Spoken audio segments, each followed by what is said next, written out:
नमस्कार।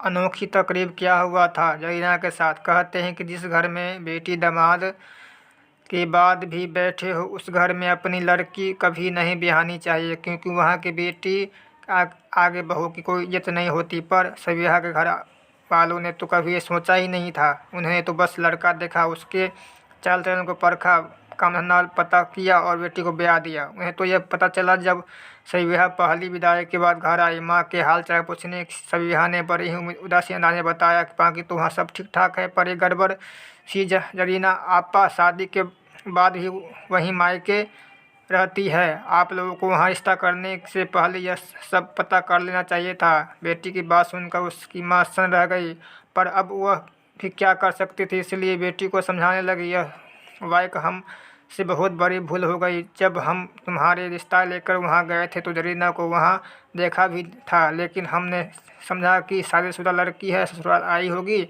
इसलिए पूछना ज़रूरी नहीं समझा और हम धोखा खा गए। खैर, तुम्हें इससे ज़्यादा चिंता करने की ज़रूरत नहीं है। बस तुम्हें अपने काम से काम रखना है और मैं समझती हूँ कि यह बहुत बहुत बड़ी बात नहीं है। हो सकता है कि वह अपना इंडी बर्तन अलग कर ले। सबिहा का पति अनवर जमाल भारतीय स्टेट बैंक का कैशियर था। वह अच्छी खासी कदकाठी का खूबसूरत नौजवान था, लेकिन उसके साथ एक गड़बड़ थी। वह उन्हें मर्दों में से जो ज़्यादा अपनी बीवियों से दोस्त बनाकर नहीं, सिर्फ बीवी बनाकर रखना चाहते हैं। रीना के 2 बेटे और 2 बेटियां थीं। चारों बच्चे बेहद शरारती और ज़िद्दी थे। वे घर में हर वक्त हुड़दंग मचाते रहते थे और सबिहा तरह तरह की फरमाइशें करते रहते थे।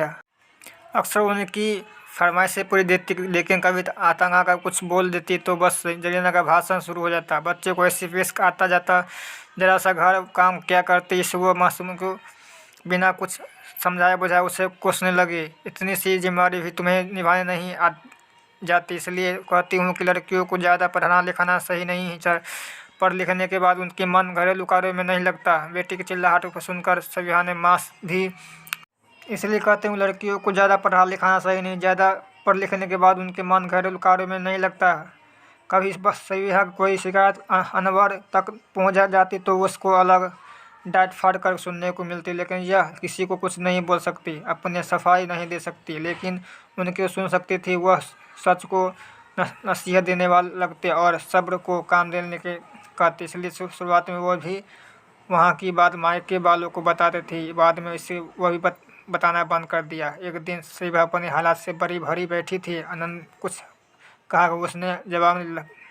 क्या यही सिखा कर भेजा है तुम्हारे माँ बाप ने कि बच्चों को नीचे नज़र में देखना, घर के अपनी मनमानी करनी रखना और मौका मिलने पर शौहर को लेके अलग हो जाना? कहाँ भी नहीं, पता नहीं क्या क्या अपने मन से लगाती रहती है। अनवर ने सामने सबिहा से डरते डरते पहली बार इतना बोली। वह और भी भड़क गया और खामोश कहा। जवाबदारी में चली झगड़ा और पति के डांट के बाद सबिहा ने अंदर के अंदर फूट पड़ी और मन के बढ़ाने लगे कि इन्हें क्या तकलीफ़ पहुंचाती हूं जो मेरे पीछे पड़ी है। मुझे ऐसा कौन सा कर्म हो गया कि जो ही तुम्हारी पड़ी है। मैं पति के बात सुनी